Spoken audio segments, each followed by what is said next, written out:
Mr. Ambassador, thank you so much for your time and welcome to our show. Thank you, Dewey.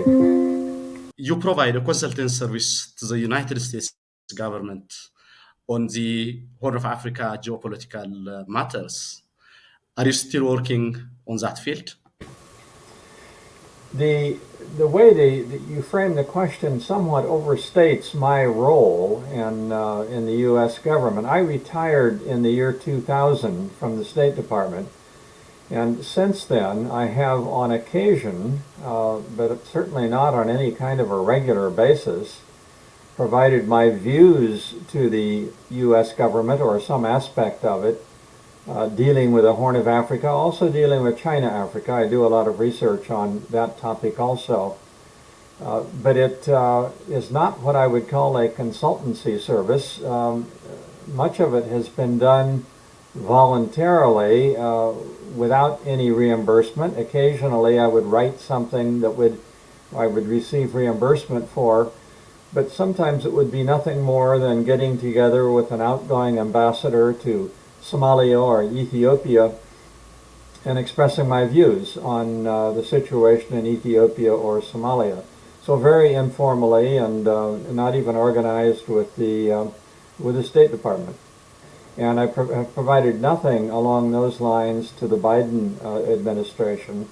And to the best of my knowledge, my ambassadorial colleagues or former ambassadors to Ethiopia and other countries in the region have not done so either. At least I don't believe they have done so. TPLF leaders such as Subhat Nagga used to blame the United States for backing Ethiopia's reform agenda back in 2018, which brought Abiy Ahmed to power.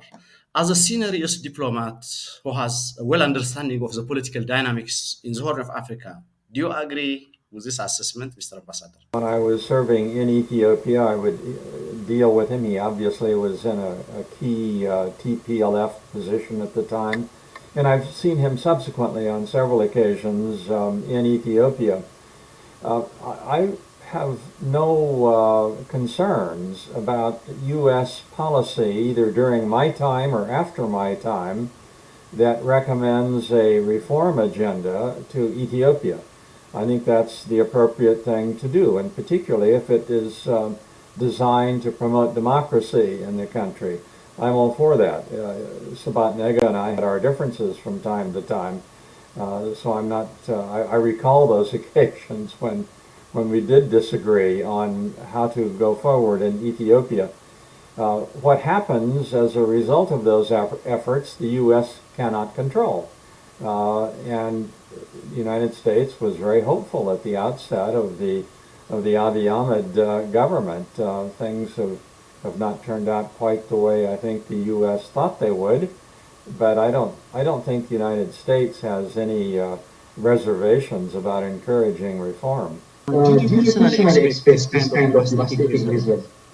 The allies between Abiy and Isaias had certainly resulted in a catastrophic war. Isaias used the opportunity as a tool to retirement his opponents in Tigray, and so did Abiy. No, I did not anticipate that this would be the result. Had I known in advance that this would be the end result, I obviously would have been much less enthusiastic about a reconciliation between Ethiopia and Eritrea. Although I think the reconciliation in and of itself was a good step. If it had ended there, and if it had resulted in a resumption of trade relations, movement across the border, going both directions, that all would have been positive. But unfortunately, it didn't end there. Mr. Ambassador, following the outbreak of Tigray war, you have written an open letter to Abiy Ahmed, along with other ambassadors. Did you give any formal response to that letter?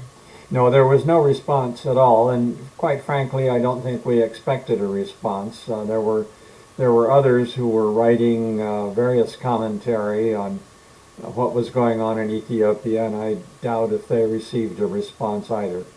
By the way, have you ever got an opportunity to meet Abiy Ahmed physically, or have you ever discussed anything? The only time I had occasion to meet him was within a couple of months after he became prime minister, and he made a visit to the United States to visit with the members of the Ethiopian diaspora, including an event at the Ethiopian embassy in Washington. And I did meet him very briefly on that occasion, and that's been the only time. What was your impression when you first met him? The impression you might have now towards him when you first met him back then?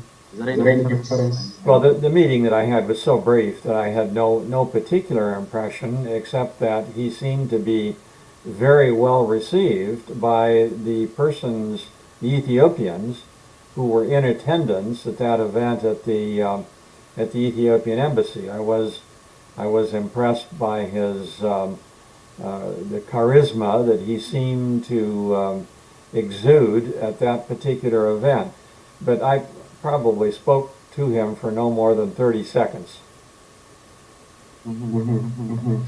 What we have seen in Tigray in the last 18 months is not simply an atrocity, but the most embarrassing misdeed in the modern history of our land. The interesting point is people came out with slogans in the streets of downtown Washington. It's a little bit hard just to support and to justify genocidal war in the land of freedom and opportunity. I used to live in the United States. Understand how Americans are extremely sensitive when it comes to this kind of weak behavior. So I know my question is that possible for someone to support genocide and gang rape while enjoying freedom and equality in the US way, Mr. Ambassador? Well, as you well know, in the United States, you can protest about anything you want to protest so long as you do not do harm to other people or destroy property of others. So we are very open in this country about protesting, and I have no particular problem with that. What I do have a problem with is the increased hate speech that has been going on in the Ethiopian community. I think this is horribly damaging.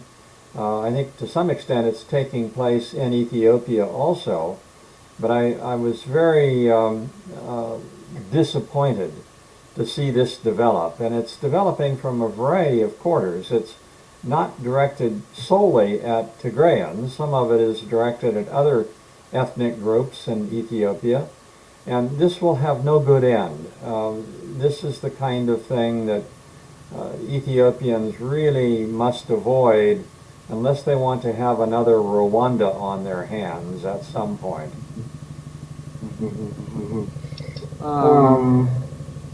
Can we say Abiy Ahmed has betrayed the West, particularly the United States? I think we recall that Abiy was widely praised by the United States as a reformist man, but after 3 years president Biden came up with strong executive order, while lawmakers of the capital are designing a strong bill that can potentially punish him. So can we say he has betrayed the US and this is a punishment for his betrayal? I think the word betrayal is too strong of a term. I would not use the word betrayal.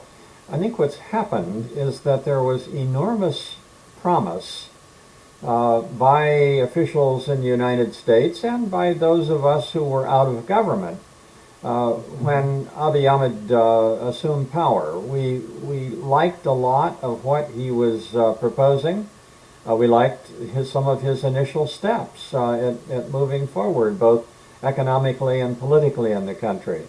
But unfortunately, there's been an enormous amount of disappointment in more recent months, and particularly since the outbreak of the conflict in Tigray.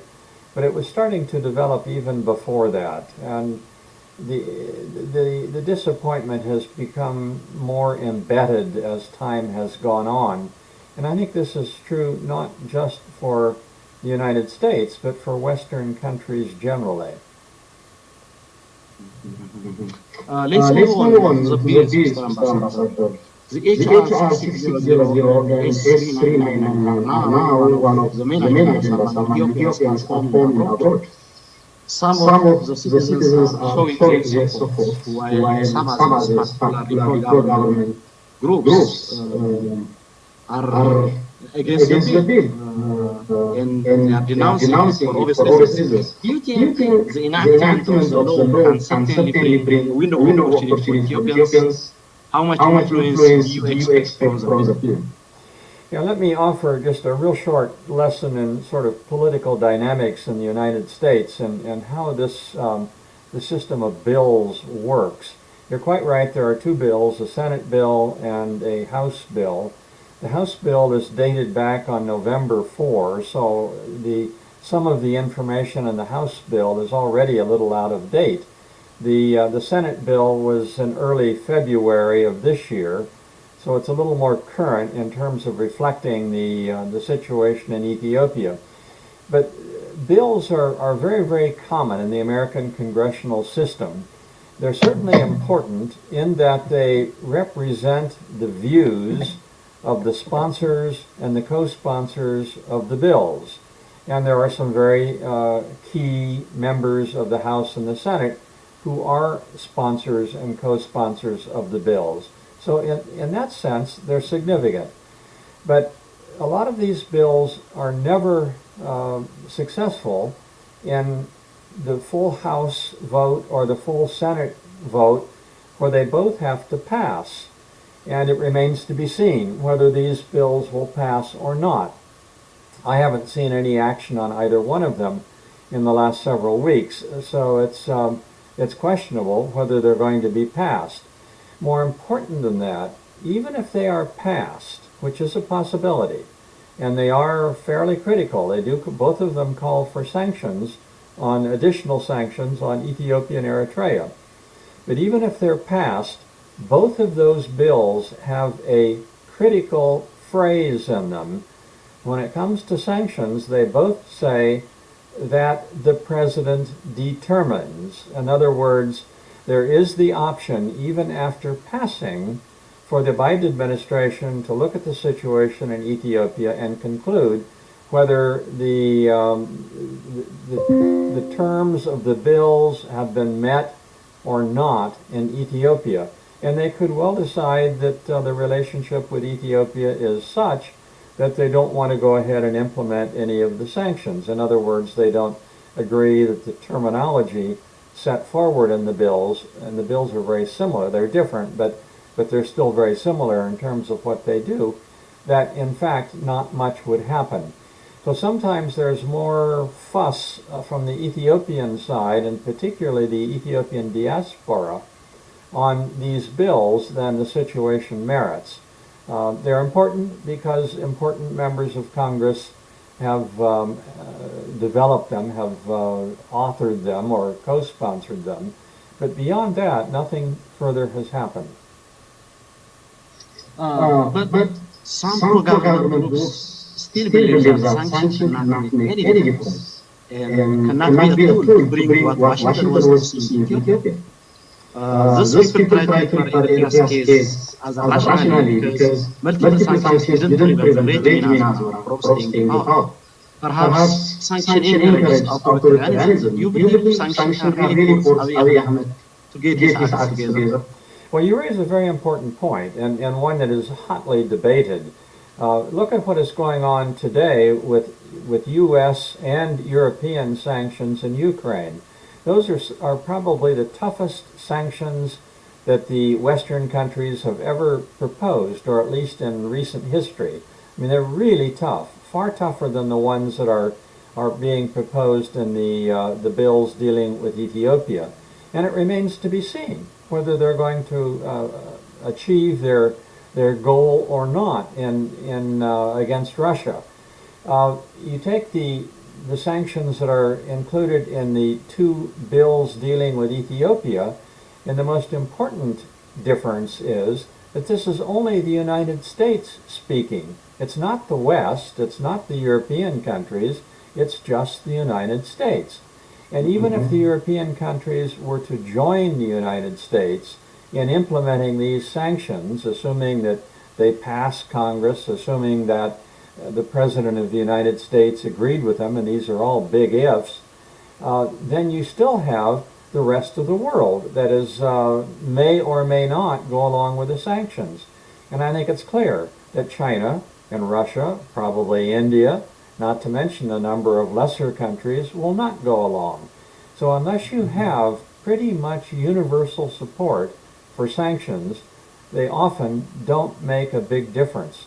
And I fear that that could very well be the case here with the bills dealing with Ethiopia. Ethiopian officials are accusing Washington of conspiring to unseat their democratically elected government. As a veteran diplomat, do you give any benefit of the doubt for this kind of claim? I think this is utter nonsense. I don't think that the U.S. is trying to unseat or change the government in Ethiopia. As I indicated earlier, there is very significant disappointment in what has happened, and there have been modest sanctions already implemented vis-a-vis both Eritrea and Ethiopia. Not particularly significant sanctions, I might add, but nevertheless they do indicate a point of view and a degree of unhappiness for the government. But changing the government, no. It's up to the Ethiopian people to determine who is going to lead them, and the United States fully understands that.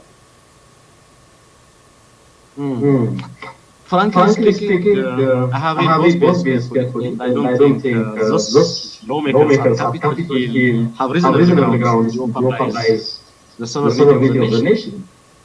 It's clear that their departure point is purely humanitarian matter. From your vast experience, what do you think is the reason for them to rush into this conclusion? I'm referring authorities of the Ethiopian government. Well, I think the United States, from the very beginning, has been primarily interested in two things. One has been humanitarian access. Initially, it was essentially in Tigray, where the worst of the atrocities have taken place. This has expanded, however. There now are deep concerns about what's going on in Afar region, for example. And there are some concerns even about humanitarian access in Amhara, possibly in Oromia, possibly in Benishangul. But it's mainly in Tigray and Afar regions where the humanitarian access is the biggest problem. The second issue that the United States has had from the beginning was simply to get the conflict stopped.